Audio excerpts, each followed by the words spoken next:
Welcome to Together Unprocessed, where 5 friends from across the world share real conversations about food, healing, and life.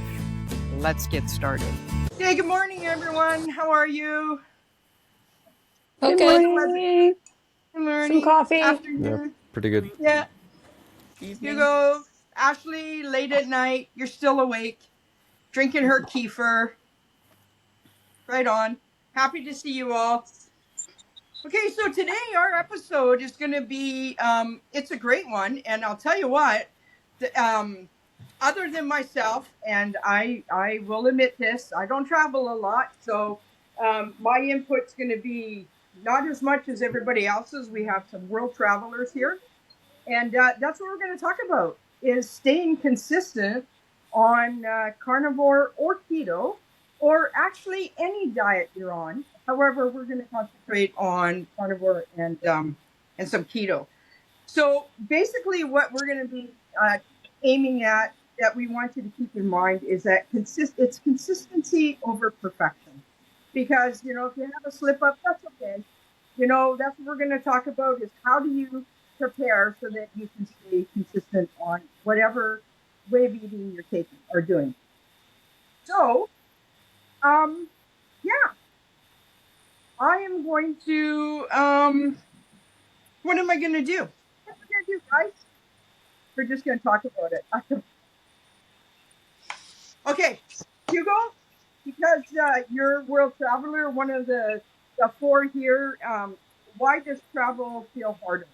I'll let you take off on that. Yeah, so there's a lot of things happen when you go traveling, especially between different time zones, and if you're doing longer form traveling too. So it can have a big impact. A few hours might not be that noticeable, but if you're definitely traveling cross continent, which I haven't, but that can radically shift that. I have a trip planned soon anyway. That will be 6 hours time difference in Iceland, so I have to adjust for that too. That's a big time zone difference, and it's going to affect the circadian rhythm. So whenever you're traveling, you have to keep that in mind, and there are things you can do to help mitigate that. Some people recommend melatonin in low doses. Maybe it is good in that scenario to adjust to drastic time zone difference. I haven't tried it, but maybe it works. But what I like to do is usually bring my sleeping mask, because that helps me sleep better. I might also bring my blue blockers, which is especially good in the later hours of the day or the evening. And just doing those things can set that rhythm back to a more stable baseline, which you had before traveling. I also find that when I'm traveling, or other people are, I think, walking a lot more too. It's not just just as usually when you're traveling for an experience, or just to see things. So you're going to be probably walking a lot, and I think that actually is quite beneficial. Just having that movement. It helps with metabolism. It helps with sleep too. I actually can find that I can easily sleep without my sleeping mask, but it's an added benefit in case there's some external lights in the room or outside and the curtains are not blocking it. So on that side, it's manageable. On electrolytes, I think you can be prepared. You can maybe bring your electrolyte mix, or you can just buy local spring water or mineral water, and that helps a lot. And I find I especially like mineral water because it tastes great, and it's good for you too. So I think most mineral water in the store is probably completely acceptable. I think I haven't found a like a bad brand, even if I've been in other countries like France, Germany, Italy. It's a bit difficult to find bad brands really, so because it's water, you know. How can you mess that up? But I think when you're picking up the mineral water, you should look at maybe mineral composition too. That can be useful, and just for gauging how much electrolytes it has. So calcium, magnesium, potassium, and those are your main ones, and sodium as well. So just keeping those in mind. You don't need to memorize the list of minerals. You know, I haven't memorized it all anyway. It's you know, there's a lot of trace minerals and things in water and also in salt, so I think it's not a big deal. Just remember the ones I mentioned. And what else? Oh yeah, and don't be surprised if hunger signals are different when you're traveling too, because you know, the way hunger works is that it has a rhythm too. Uh, so it comes in cycles, or just once, depending on your habits before traveling. So for me, I eat once a day, so I usually feel hungryish in the evening time. But if you're used to eating 2 or 3 times per day, that might be different for you. So when you're traveling, you might feel hungrier or than before, or just later. It depends. Just keep that in mind. If you're a person who can't really tolerate hunger that well, maybe it's worth bringing some healthier snacks, fat and protein rich, perhaps. Jerky is jerky is really good for that. You know, fatty jerky, which I really like. That's a nice one. Um, but for food, you can just go to the local grocery stores, right? Depending on your diet, you can buy what you need. But when I'm traveling, I usually buy raw meat and eat it if I can't get food from anywhere else. So that is an option, and it's completely valid. I ate ground beef raw from, you know, a store, and it was completely okay. I didn't feel bad. I actually felt pretty good. And also cheese, dairy, that can be helpful too. Uh, with dairy, you have to be more careful, depending on your uh, individuality. Some people can tolerate dairy, some can't as well. So if you can't tolerate dairy as well, maybe it's, but you can tolerate aged cheeses, that might be a good option. So I personally used cheese, aged cheeses, not fresh cheese, because it's usually not that good. But I have exceptions, of course. When I was in Italy, I did eat mozzarella, and I was actually okay with that. You know, it didn't affect me badly, even though it has lactose. But I just find that, you know, certain countries have a much higher baseline standard for their food. So you may find that when you're traveling, that, you know, foods that you commonly eat, maybe, or, you know, sometimes eat and you would badly react to at home, you might actually be more fine with, because it's made in a different way.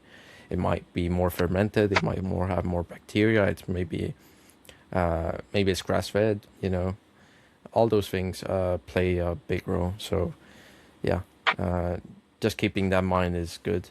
Um, so basically, that's the main. Those are the main points when traveling. In my experience.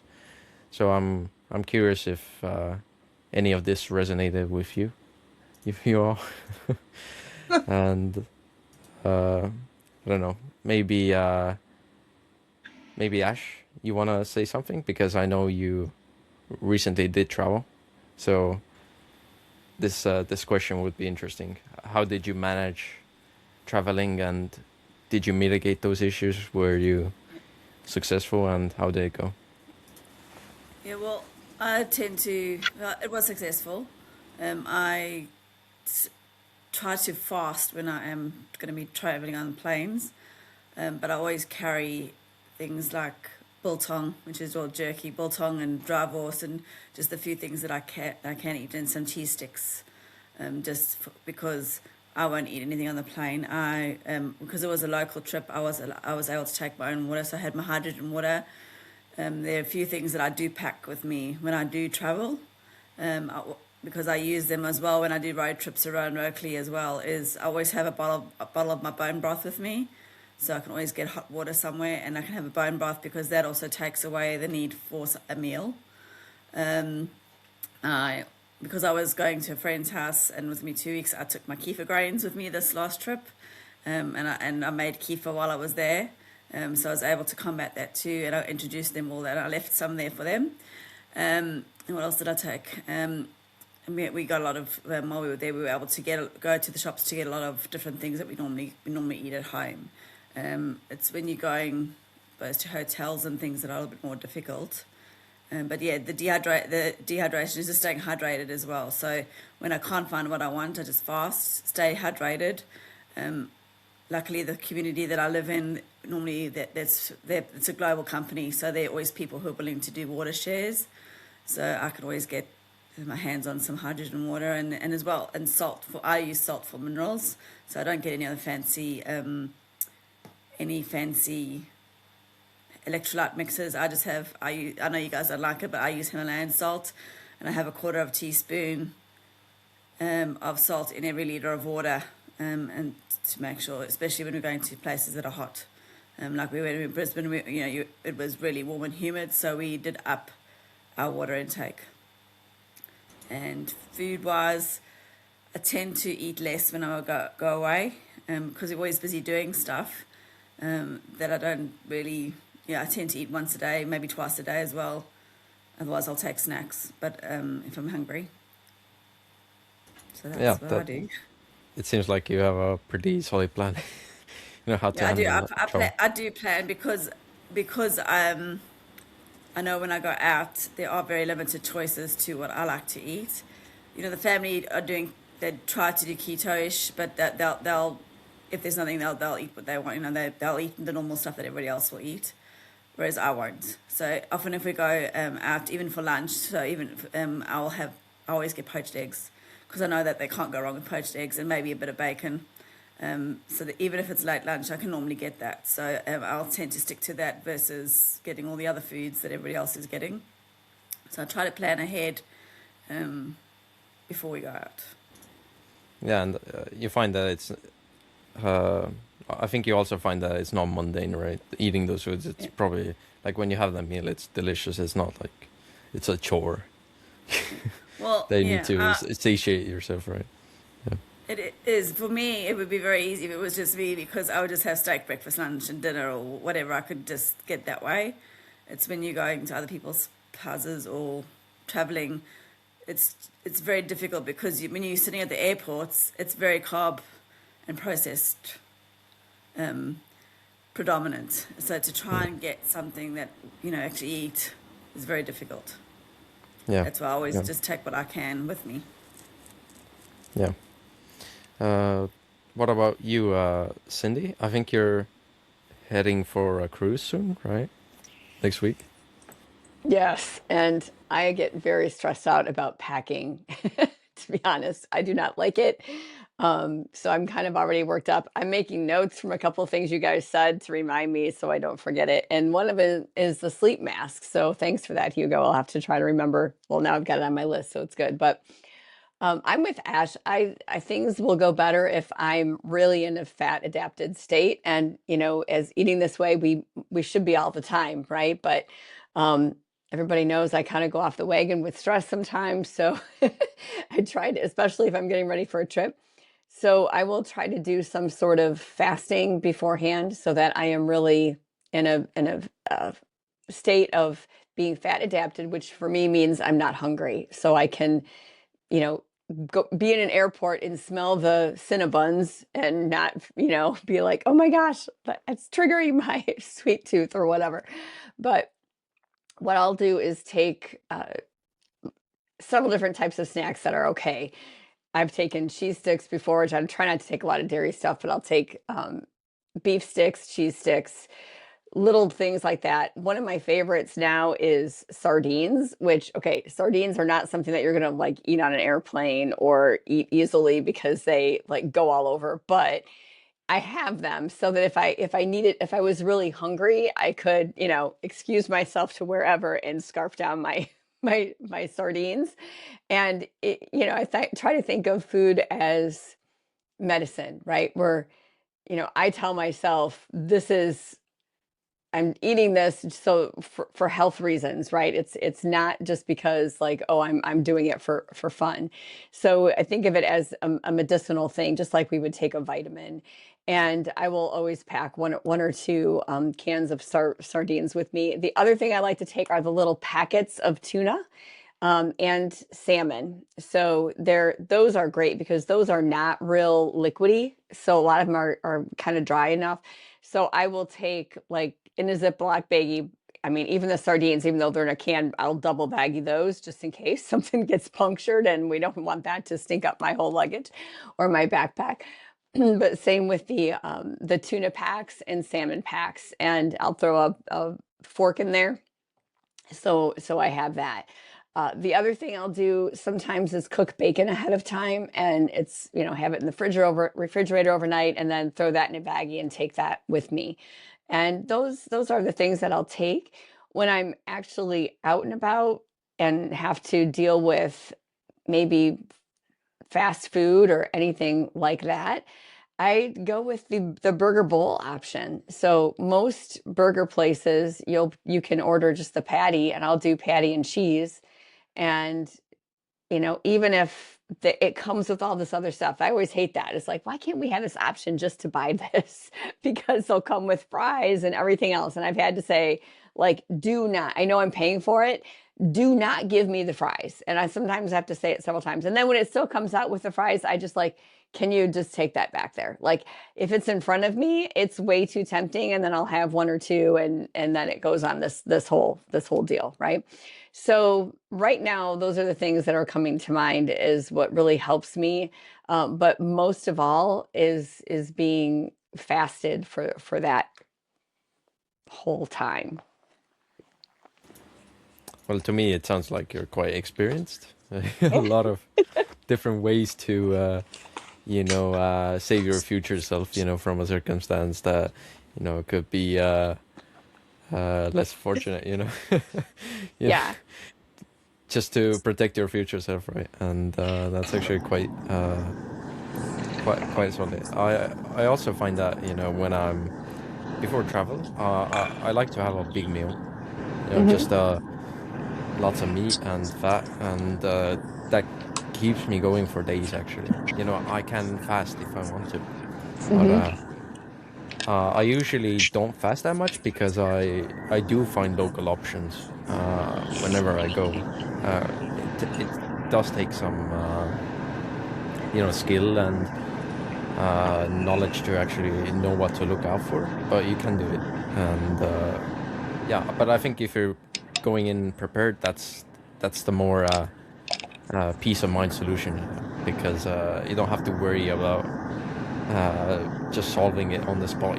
Especially if I don't get cravings, but I know like other people can, and it is helpful if you have that backup option, so you don't have to worry. So yeah, interesting. Olivia, I think I do know you travel sometimes too, so perhaps you can elaborate, on how you manage that, and Yep. how we deal with all those things. Yeah, Curious. definitely. So I've travelled quite a bit on Carnivore.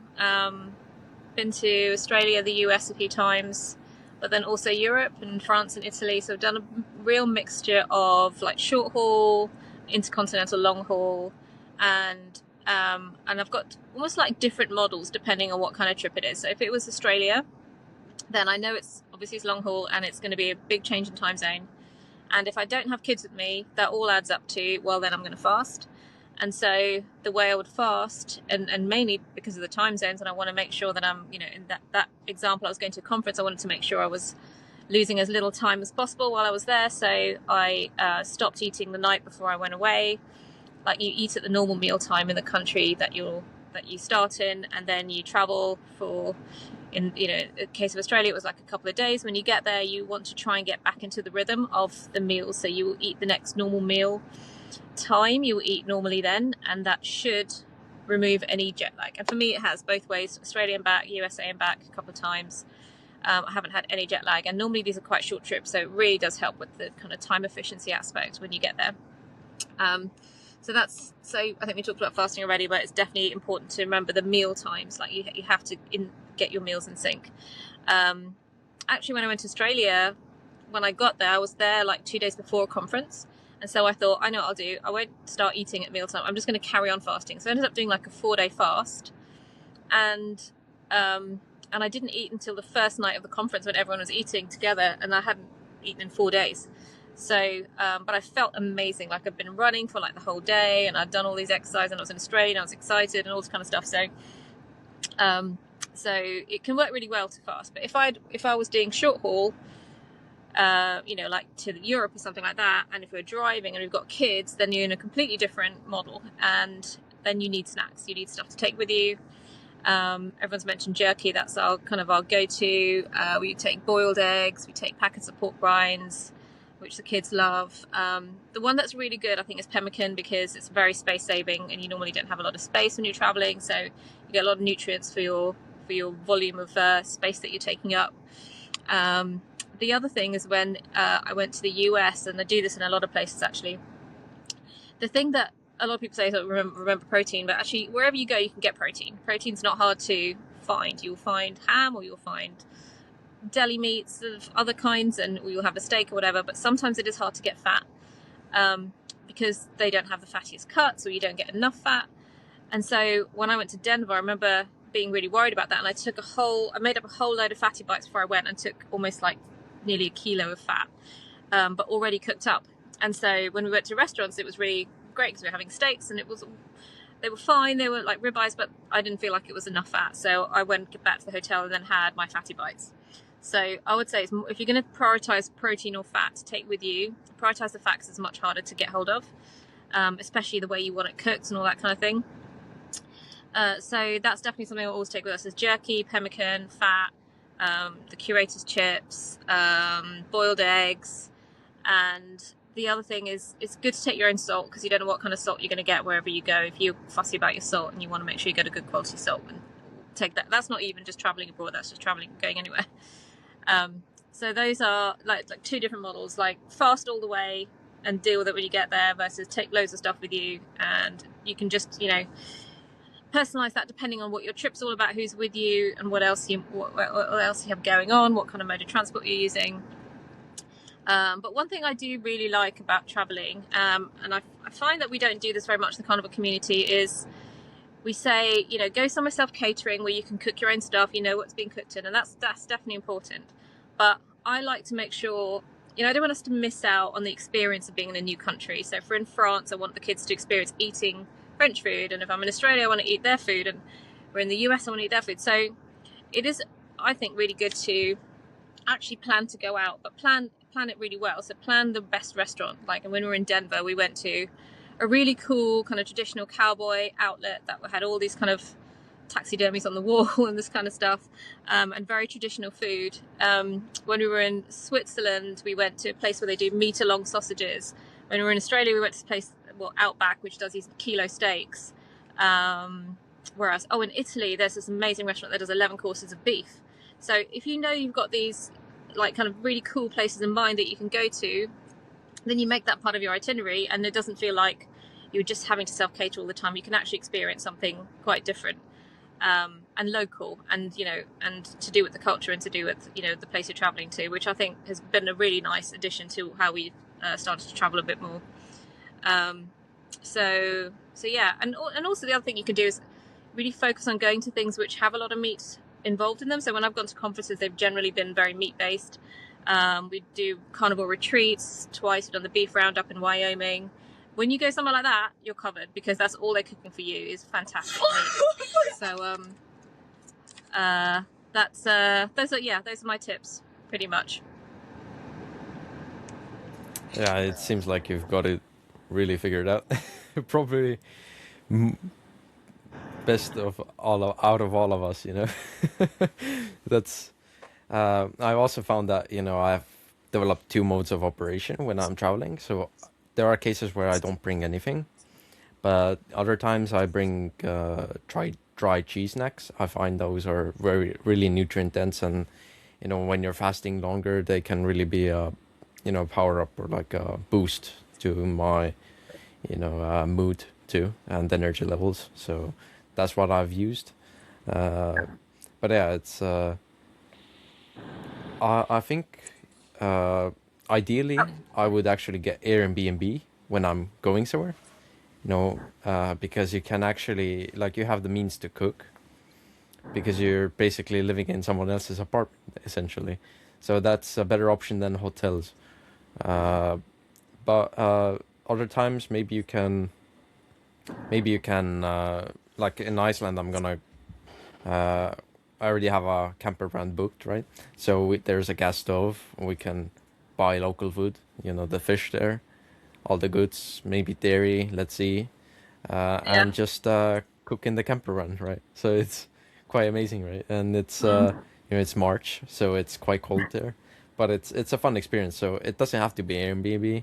So if you No. can cook, I'd recommend, you know, unless you like raw meat or raw foods, you know, that's completely fine, you know. The most challenging thing I've To ever each had to their own, do I guess. was Yeah, the most challenging trip I've had was recently went to Malta, which is in the Mediterranean, and I was in an Airbnb, but I was staying with 4 vegans. So I was not allowed to cook any meat. I was that's not allowed to do difficult. like the most I could integrate was to put my water in the fridge. So I mean, I was only there for 2 days, so I had to think about that one beforehand. But I just took like 5 packets of Mason's meat jerky, a whole kilo of meat of my own that was jerky, and I kind of like had to sneak it in, so I didn't have to cook anything. It was just ready to go, and then when I was hungry, I just ate it. And then we were going out for dinner anyway, so it was actually fine. So you can, you know, we're actually very flexible in terms of the way that we eat because we can take dried food with us. We can cook fresh. We can, you know, get something locally like raw milk. Or we can do all kinds of stuff. It's really possible and feasible. And I hope no one feels like they shouldn't travel because they're carnivore. Because it's, you know, if I can go through 5 days, sorry, 4 vegans and for 3 days, then anyone can do it. But that's a bit weird, you know, because I think you were completely okay with them, you know, having plans, right? But it's not. It doesn't feel mutual, you know. Like No, me is not fine, but plans are right. I know. it's We it's a won't bit go there. preposterous. Yeah, yeah, yeah. But I wasn't you going to hold know, my we're bacon under their accepting. nose. Yeah, of course, of course. But yeah. But at least, you know, have that mutual decency, you know, to let you have your meal, them have their meal, and I think that would be fair. But yeah, Yeah. it's what I find that is let's think, you know, Airbnb is a good option uh, if you can do it, but you know, it's not the only option. You have loads of other things. You can have snacks, you can buy raw food, all that works. So yeah, just I find that, you know, the best way is to actually, wherever you're going, you do some research beforehand, or at least know, have a framework of how to find things you actually want to eat. So recently I was in England. I did some research. You know, I didn't actually plan it that ahead. You know, I just it took me 5 minutes, 10 minutes, and I already found spots to go to. You know, so local farm shops. You know, trying to find the best grocery stores with the best selection. You know, those things. You know, it doesn't have to take a lot of research or time, and that's how you can head towards a path of success and, you know, variety if you want it. So it is I think the research part is quite good. But yeah, what about you, Kim? I know you don't have you don't travel as much, of course, but I'm sure you have mini trips where you take your dogs with you, right? So how do you plan that? Do you like take any food with you, or is it just for a few hours? Maybe it doesn't matter then? Or how does that work? How's your traveling? You guys cracked me up. You covered the whole podcast in like 10 minutes. It's so funny. And I'm sitting Oh here yeah. and I'm thinking, oh my God, when I go to town and I'm sitting in town and it's like, yeah, you're right, Hugo. I don't travel far. I go to town. I might be in town for 3, 4, 5 hours or whatever, and it's all fasting, literally. And if I don't fast, then I'll do like just a plain burger from. I like Burger King now because they put it over the grill and stuff. Um, yeah. So as putting in any input for the physiology of travel and why we tend to go off the rails, I can't really have any input on that, because even when I was traveling, I was keto at the time, and I was taking my travel trailer out to my other property, which was like my cottage. I just had everything that I needed in there, so it was prepping. Prepping was everything. Prepping's everything. So yeah, my limited input on that part of the traveling for sure. So yeah, basically I just fast, or if I'm really hungry, because those smells, like Cindy said, you get there, you smell like a cinnamon. Like I'll go to pickleball, and I play like 2-3 hours of pickleball, and right across the road is Subway. Guess what I'm smelling? And everybody knows my weakness is sour bread. So when I smell that toasting, it's like, oh my goodness, it's like that's all I want. So yeah, that's my Yeah, input. that's yeah, I mean, yeah. I mean, it's totally valid, right? As you said, prepping is everything, so I definitely agree with that. And that's something we should all do. I know people are different, different personality types, right? But I think prepping, just in a limited fashion, it pays returns when you do that. And you'll be glad you actually did that, all of that. So yeah, definitely agree. Um, so Kim, maybe you wanna discuss the next section, which is the next part of the traveling. What happens when things go wrong. Yeah, yeah. Um, that this I think what we can discuss is so important, and all four of you definitely can have a lot of input on this, just because you're like travel so much and stuff, and like your travels aren't just for 4 or 5 hours. Your travels can be up to, like, how long is your cruise, Cindy? 7 days? It's 5 days or 5 nights, 6 days, but I'm staying 2 days over on the front end just in case there's an issue with flying and getting there. I don't want to miss my cruise, and Right, then right. staying over another night. So I'm actually gone 8 days. So it's a lot. And Yeah. I was just thinking what I really need actually starting today, because I'm less than a week out now, is getting myself motivated to be in that fasting state, because I've been trying the last few days and I haven't been doing a good job. So it's like managing. I have to get out my own stress talk there and manage all of the stuff that's going on, and being prepared. But you're right, like the whole thing of being prepared is huge. And also for me anyhow, I have to have the self-talk ahead of time, like, okay, visualize what could happen, decide how I want that to go. And then the whole, if you fall off, just get back on. Like, that's one thing I've noticed. I mean, I'm going on a cruise. You know what that means? There's like, it's going to be crazy, tons of amazing food. And like Olivia said, I agree with her. Like, if you're going to go somewhere and be, especially in a culture where you can try food that you don't normally have, I want to try that. But what I'm noticing is that, and by the way, I've been wearing a CGM this week, which I actually really like, but it's going to be off by the cruise, is that amount matters. And so, really getting myself in that mindset of, okay, I'm going to be on this cruise, and there's going to be all this stuff available, and if I can fill up first on the things that I know are okay and good for me, that would not make this spike, right, if I were wearing it, then I can have little bites of the other stuff. And to get over the idea of I have to eat all of this, or if I take this, I have to eat most of it, and that whole idea of waste, I think, which bothers me. I kind of grew up with, eat all your food kind of thing, is that, okay, if I take this piece of cheesecake, okay, because I want to have a couple bites of it. I'm on a cruise. How often do I do this? I've eaten meat mostly. I'm fairly full, to eat 2 bites of this and then to throw it away is wasteful. And I have to tell myself this served its purpose. Like, it's here anyway. It's going to go in the garbage one way or another. Either somebody's going to eat it, all of it, and probably is going to be good for them, or I'm going to have 2 bites of it and I'm going to throw it away, or it's going to go in the garbage because they're not going to put it back out tomorrow, right? Like, I literally have to go through that whole mindset of this served its purpose. I can throw it away. And that way I've had some bites and I've tasted it and I can move on. And that does help me. Right on. There's so many different pitfalls that we fall into, and I'm going to ask, or Olivia, I want to ask you a question in a minute because I'm very curious about this, and I'm pretty sure our followers are going to be curious about this.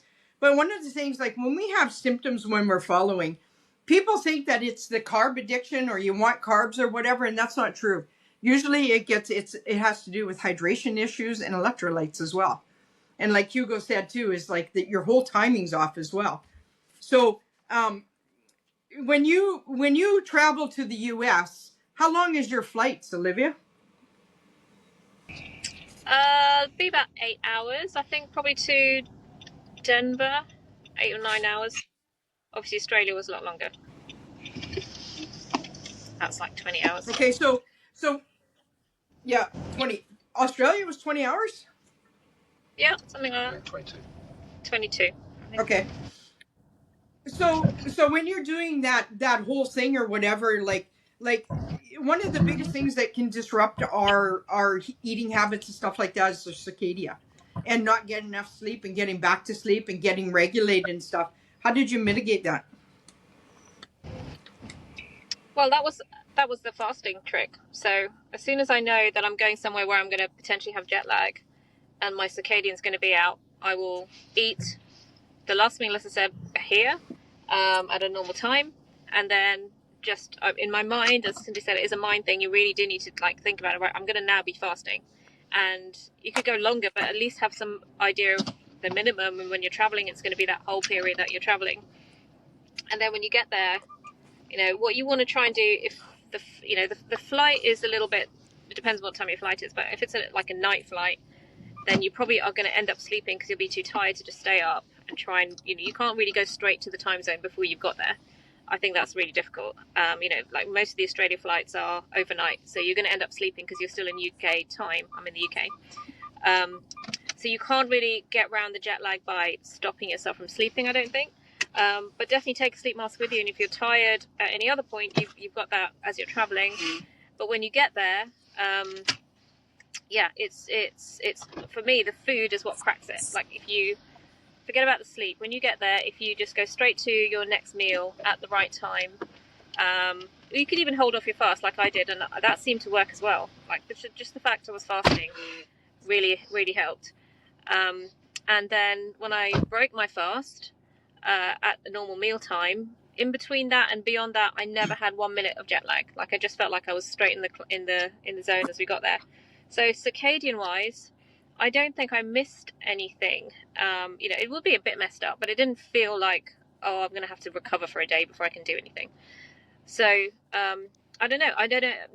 Someone told me about this trick about fasting before, and I used it for the first time when I went to Australia, and I never imagined it would be that powerful, because I've been to Australia before that, and you always have a day of recovering that many times, and same for the US. So I don't know if anyone's doing a long jet lag flight, it's really worth trying. It really worked for me. Yeah, that's I've used really the fasting trick too. Yeah, that's interesting. A lot of the biohackers that I follow that do long trips and stuff like that, a lot of them, one of the biggest things they do is get that circadia under control, and they find that it can be difficult. I mean, I think everybody would be awesome. Everybody could be like you, Olivia. It is a hard thing to do because you're stressed, right? And also you're traveling and you're anticipating what's going to be coming and all that kind of stuff. Like, I don't know. I think so. When you do and I'm just asking you because I know you've done probably the longest trips of all of us. Is how you go through it, and you said the sleep mask and fasting are probably the best hacks. No. Yeah, I'd say so. And I probably would say Yeah. now, because I wasn't very good at my blue blockers back then, but now I would use blue blockers, especially Blue when, like, blockers. to somewhere like Australia, you're going to be probably transferring sometimes, and not always a direct flight. Like, if you're stopping off in an airport, like I think I stopped in Abu Dhabi for a few hours. And yeah, the airport lights are terrible. You just want to not have any of that kind of in your eyes. So wear blue blockers or just the kind of the yellow daytime ones if you can. And the other thing is that airports, food can be really bad, like hard to find, but as long as there's a burger joint, you're fine. You know, you can just go and get patties. You can't be fussy about, you know, how they cooked it. A lot of the time they don't necessarily cook in cedar because it's done on the grill. But burger patties have saved me quite a few times. Like when I was stopping off in Abu Dhabi, I just found a burger joint and I had about 10 patties. And that was on the way back, so I wasn't fasting that way, and I felt amazing after that. So burger patties are your friend. I mean, if there's not a burger joint, then it is much harder. I'd say in an airport, there's literally nothing in an airport you can buy that isn't crappy. So yeah, there's ways to do it, and you know, I think when you're on your own, it's fine because I always know I can fast. If I have to fast, I just fast. It's not a problem. So I wouldn't really compromise what I eat for the sake of, you know, because I'm hungry. But if you're with kids, it's different. Like, you do need to have options for them because they will not make it a Yeah. pleasurable experience if they're hungry and they have no options.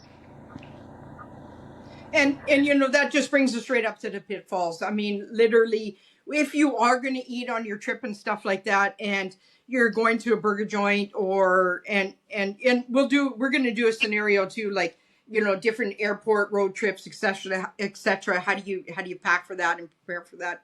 But we got sauces, glazes, marinades, dressings, all this kind of stuff. These are hidden sugars and stuff. Especially if you're keto or carnivore, you want to be very conscientious of that. So when you go in, you know, personally myself, if I'm going into town and I'm hungry, one of my very, very short trips, like maybe 5 hours, it's not a 7-day. However, I will get a burger patty, and if it's cooked in seed oil, I'm okay with that because at least I'm still getting my fat, I'm still getting my burger, and seed oils doesn't affect me, but I don't do it every day either, on a very rare occasion. And you know, for drinking water, like Ash had pointed out too, what she does for your drinking water. I mean, here, one of the biggest scares that we have is, you know, if you go over to Mexico or Cuba, for example, lots of people come back very sick because they're drinking the water.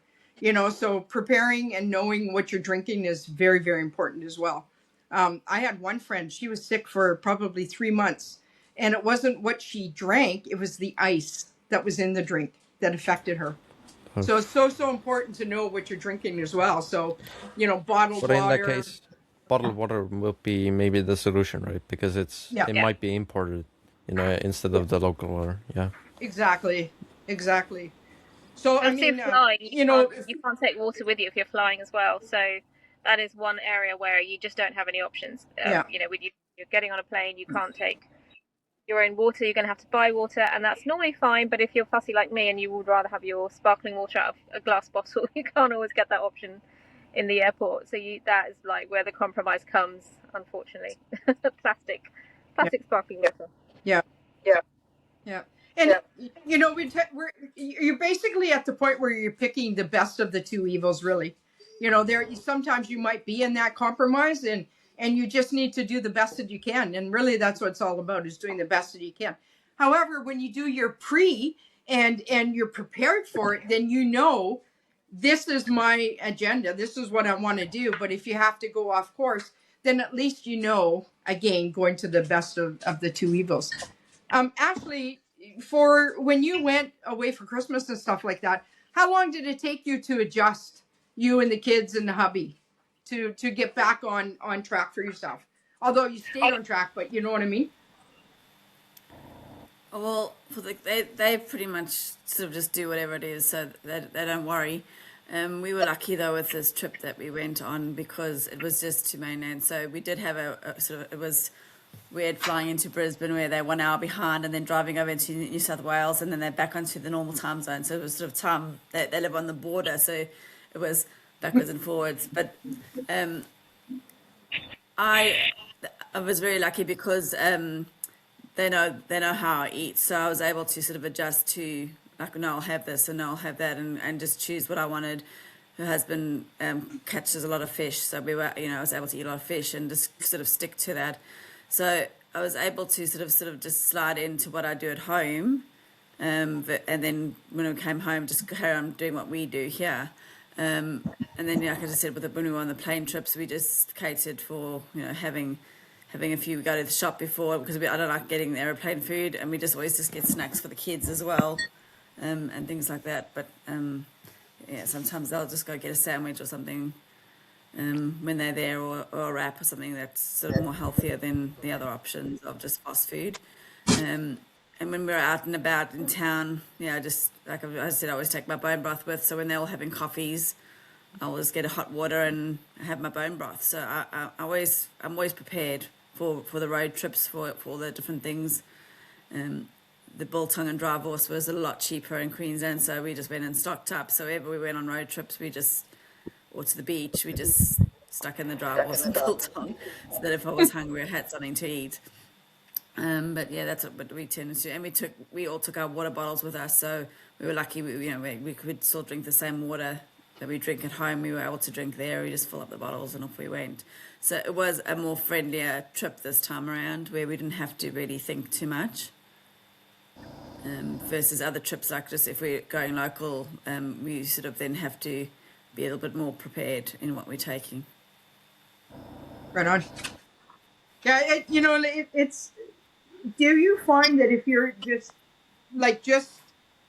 before I turn it over to Hugo, do you find that if you're prepared, once you're prepared, that it becomes non-negotiables. This is what you're going to do. This is your steps. This is what you're going to face. How you're going to resolve it. As in, if you're not prepared, you can see the two differences. And if you're not prepared, do you find that the temptations are even more? Anyone? Yeah, I do think so. Yeah. But I also think sometimes as well, you can also take too much. I think that's the problem that I've had, is you're so worried you're not going to have enough. And maybe this is a good problem to have, but you will take 20 boiled eggs for a day's trip. And I would never normally eat 20 boiled eggs. We would not normally eat a kilo of all this. And, so sometimes you can be worried and take too much. I found that, but I think you have to experience that, and then you can scale it back over time. I would rather not. When I have 20 eggs, then I'm going to start eating eggs, and actually I could have fasted and been fine as well. So, you've got to figure out that balance yourself, so that if you do have that good problem, you might think next time, I don't need that much. I'll just take something less, or I'll fast, or so you can play with it. You can figure out which kind of day it is and whether you really do need that much or not. Yeah, that's a good point. That's a really good point. Actually, thanks for saying boiled eggs, Olivia. Yeah, I have to put on here boiled eggs on my list, because sometimes I forget to do those. I can send you my traveling list. I've got a traveling packing list. Please do. Yeah. Yeah, and I like boiled to eggs take. are really nice. I'll take them off. I'll take the shells off, so they're ready to go. And I don't take more than 3 or 4, but that sometimes those are really good. Yeah. I think any egg. Yeah. Quail eggs are really nice too. Just taking those. But it's more of a hassle to eat it, Never had But it's more of a hassle because it's small. Yeah. Yeah. Or do a duck egg, and then it reduces the volume of eggs you're taking with you. A duck eggs like are one awesome. duck egg equals what? 3 chicken eggs? Yeah, the yolk is just 3 times bigger, basically. Yeah. Yeah. So, Yeah. Really nice. And then you're choking on the airplane. Now. When I'm not prepared, I just won't eat, or I'll look for things that, if we're in a restaurant, like I just said earlier on, I'll just get poached eggs, because then I know it's safe, because I'm very, very conscious of the seed oil. So I'd rather not put them into me at all. So I would rather forgo it. But there are occasions where I do get the steak and I know it's probably cooked in something, and then I'm just aware that the next day I might have stomach pains, or I might have a bit of a loose bowel or something like that. But I'm very conscious about what I do put into my body. So if I'm not prepared, I then tend to either not eat, or I'll look for things that I can. Yeah, I I'll mean, get that halloumi or get something that I can eat, trying to be as clean as possible. when I was in England, I might have come across as pretentious or just demanding, but I did ask them about seed oils and all that, because I was in a restaurant. They had three different types of eggs, right? The scrambled eggs, fried egg, and poached egg, I think, basically. And I did ask if they use seed oils or not, just as a clarification, and I got that confirmation, and it wasn't with seed oils because it didn't have any reaction. And that I've done that many times, and it works. If you ask them, explain. Of course it's a bit awkward. It's uncomfortable. I prefer not doing that if I could. If it were just obvious, but I have to ask because you know sometimes like you have restaurants named traditional, or they're supposed to have a traditional cuisine, or a kitchen, but if including seed oils, that's not traditional because it's an invention of the last century, right? It's you couldn't have industrial seed oils, so that makes no sense to me. And I've had an instance where they use seed oils and I was angry because they labeled themselves as traditional, which is you know completely opposite of what you're doing, right? Maybe you have traditional recipes, but the seed oil, what you're adding, is not traditional. So I've had that experience. So I think it's worth pressuring them because you're the customer, you're right Yeah. in this case, and you're doubly right because it's also, it's your health, and you're paying And for your it. money. So, And your money. yeah. Yeah. Yeah. 100%. I was going to say Yeah, to Cindy, actually, when you go on a cruise, I know my mother-in-law has been on a few cruises and she's diabetic, and they are really, really good at catering for different dietary requirements. It might be worth just telling them that you don't want seed oils or something like that, because they gave all kinds of fantastic options as a diabetic on a cruise. So I think if they Yeah, know you in can say advance, you're they can pretty allergic. much do everything. Yeah. And the other good thing was Okay, like good idea. when we were in Malta recently, like it was a buffet menu. If there's a buffet menu, you're pretty much sorted, because you can just have I just had about 100 prawns, like, or more. Like I just honed in on the seafood section. The meat wasn't really great; it was a bit dry, so I just went to town on prawns and a few mussels as well. So yeah, so you've got. I bet you'll have loads of options on the cruise as well. Yeah, Yeah. that's a good point. And Yeah, and if you say you're allergic, then that's they take it seriously, most places, Yeah. because if someone is allergic and something bad happens, they're liable. So that's why I use. Yeah. But even though I have an intolerance, but then again, it's still an immune system related state, right? If it's an allergic reaction or if it's just a different form of it. It doesn't have to be. I think it was IgA with allergens, but it doesn't have to be that pathway. Yeah. So that's a Right. good thing to tell them. I, I've, they've never asked any proof of that because it doesn't make sense to. Mm-mm. So it is. Well, the I think funny that's a thing good is, option. the funny thing is, the other time I went on a cruise was probably almost 30 years. Well, it was like 30 years ago, and I was a vegetarian then. So I asked for, that whole. Yeah, I've actually asked, did you have any dietary requirements? And because they did, kosher, vegetarian, and different things. So I'm sure now, like the gluten free and all of that is a thing. But I had completely forgotten about that. So you mentioned that just now. So yeah, quite the opposite now. yeah. You know, it's we really covered almost everything in what we're going to cover today. One quick thing, and I'll let like Hugo and Olivia actually could probably more Hugo, is the whole fasting aspect. The whole time that we're listening, and I've been listening to everybody talk or whatever, fasting comes up constantly. Just do a fast. Just do this. You know, if it's a day, do a fast. If it's a couple days, do a fast. Well, let's have a really quick discussion on that, and I'll let you take over, Hugo. What does a fast look like to you, and what kind of fasts can people do? Well, fast is just not eating, basically. you know, I don't, I don't feel that I need to eat always anyway, even at home.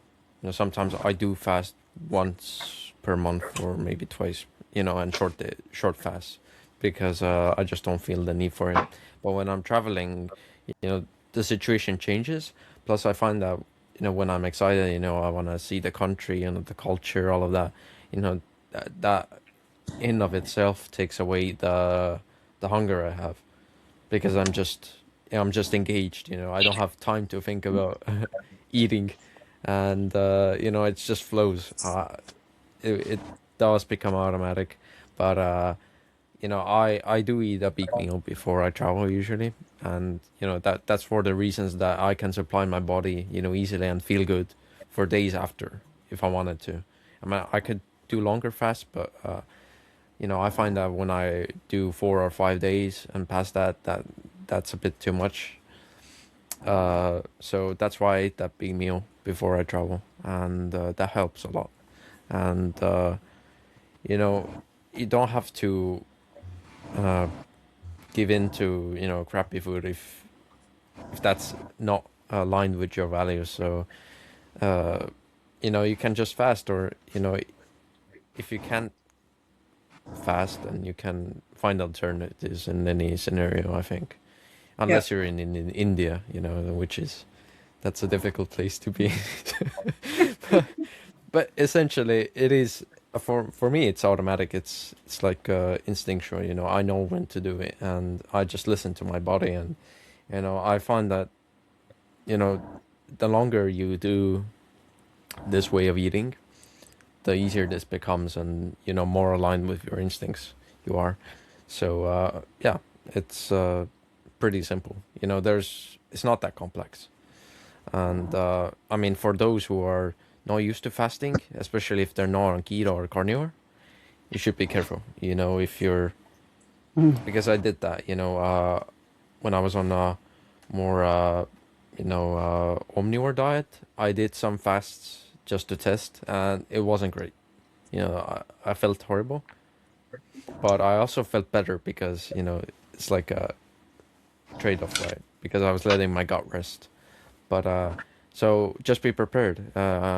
Take electrolytes. Just focus on that, and yeah, mineral water, spring water, all of that. I would recommend like mineral water more than spring water because you don't pro. I wouldn't need electrolyte mix or anything when I'm drinking mineral water because it has plenty. So that's basically what I do, and I think it should work for the vast majority of people. Maybe some cases some supplements are good, like magnesium, but it's on a case by case basis. Yeah, yeah. And like one thing I'm going to put in there too. Number one is mineral water. I would drink hydrogen. I did a fast with hydrogen, and it was night and day. I've done fasts where I've done mineral. I've done fasts where I just in water. When I did it with hydrogen water, it was a game changer. Period. And that's I talked quite a bit about that. And another thing too, being keto or carnivore, it doesn't matter. You can do bone broth or beef broth, and you can put some salts in there, and you can put a ton of butter. You're getting your fats, you're getting some of your electrolytes, and also that's a form of fasting too. It's not, you don't have to say, oh my goodness, I'm just going to drink water for 2 or 3 days. No, there's other ways of fasting. And like personally myself, I've done a fast on bone broth, and I did fine. I did great. So even then too, like you don't have to think in your mind fasting, oh water, I'm going to starve to death or anything. No, there's other ways to fast as well. And one of the things that Well, helped me the most is putting a bunch of butter in it. Yeah. Yeah, I mean, it's a more non-traditional fast, but I think Yeah. you have to be mindful of the fat and protein you're intaking For when sure. you're doing those kinds of things. So not too Yeah. much, you know, it has to be minimal. Yeah.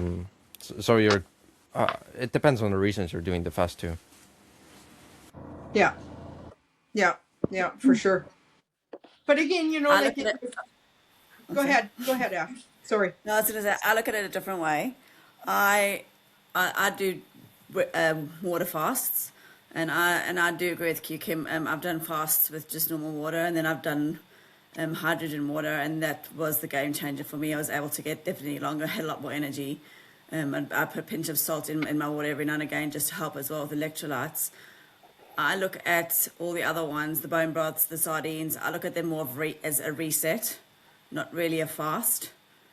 So when I just want to do a reset of my body, I would do like I don't do the sardine one because I cannot stand sardines. But with other ones that I would do, to me they're resets. They're not fasting. So for me, I look at it fasting as either a wet one or a dry one. I know other people look at it differently, but for me, if it's fasting, it's no food. And that's the way that I approach it. I did start off really slowly with, and then have slowly built on it. So I do longer ones every few months. I'll do a long fast. But then that helps me when I do go traveling. I can do the shorter ones pretty easily. Most days I'm only eating once or twice a day, so you're ending up doing small, shorter fasts anyway. Yeah. Yeah. And you can bring shelf-stable food with you, like we talked about, like jerky, like Cindy said, you know, tuna packs and salmon packs and all that. Those are all shelf-stable.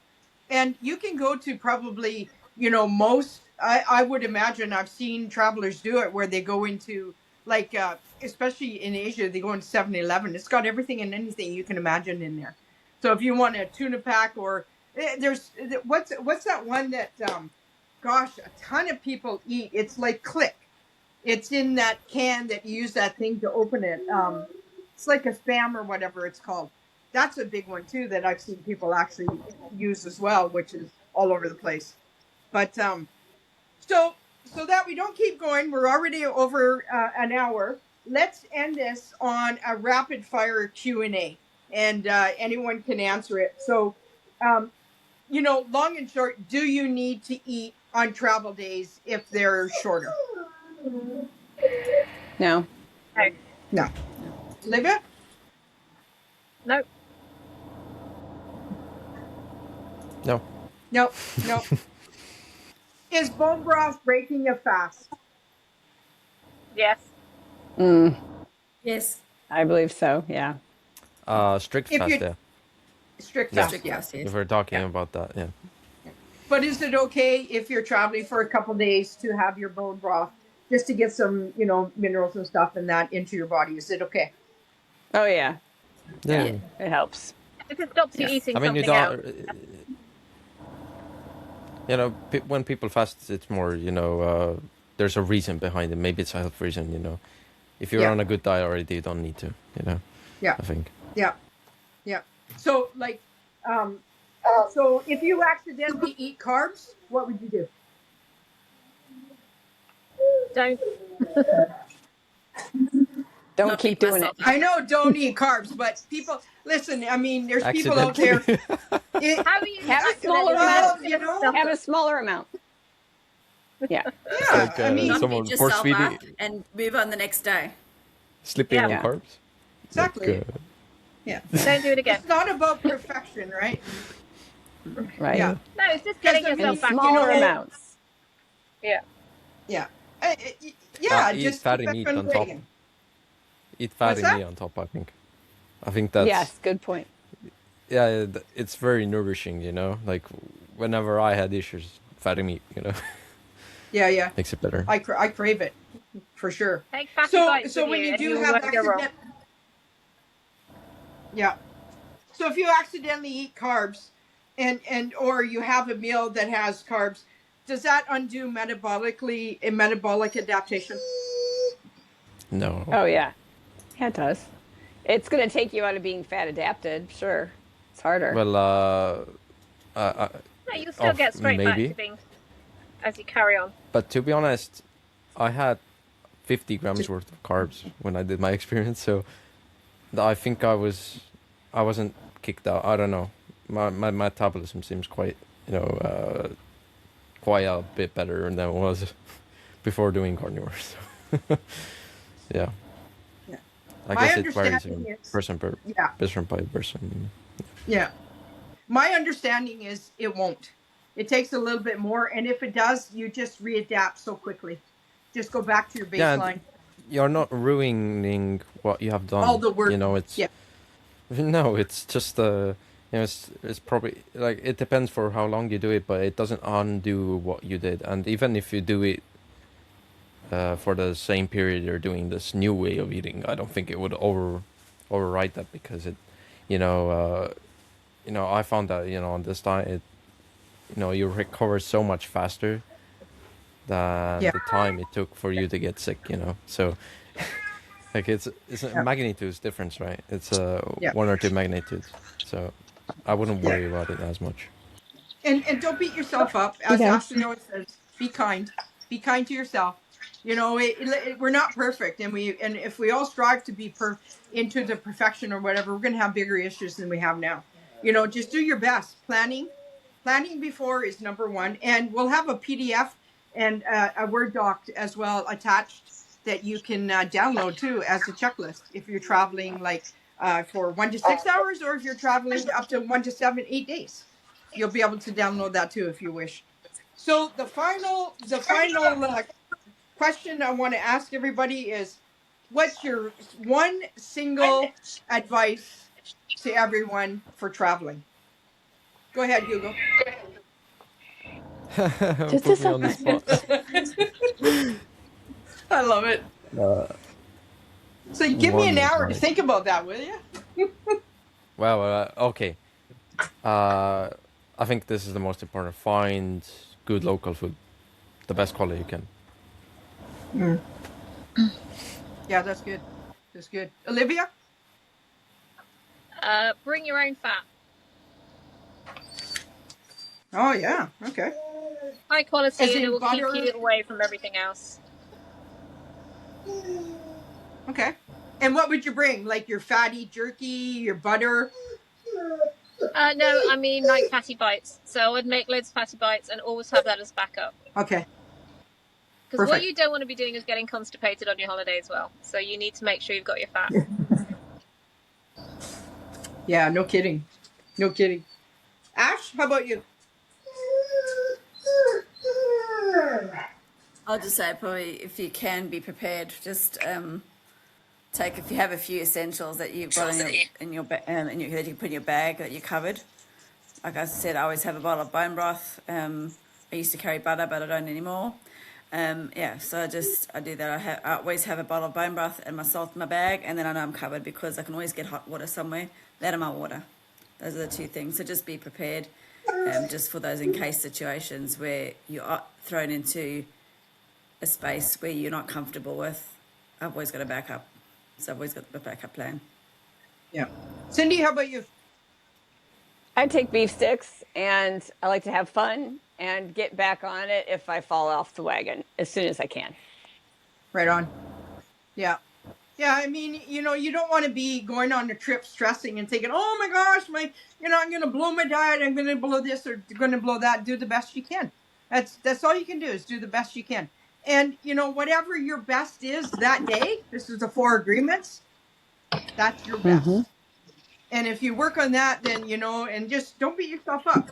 So, if for closing summary, travel comes down to planning. Have your protein fats with you if you can, shelf-stable, and electrolytes. And choose your lane. How are you going to navigate this? Make sure all pre-planning. That's all it comes down to. Are you going to eat? Are you going to fast? Are you going to have 1 meal a day? Are you going to, have maybe 2 meals a day? Just know where you're going and do your planning in advance. So consistency beats perfection. And with that, any closing? Anyone want to add anything? Did we miss anything? Be kind to yourself. Be kind to yourself. No. Yeah. Right on. Yeah.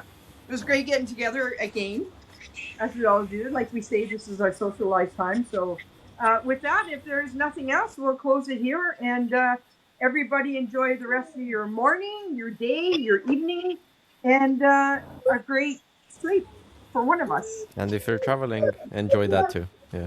Enjoy Right. that Thanks, too. guys. Yeah. Thank you. Yeah. Talk soon. Yeah. Bye.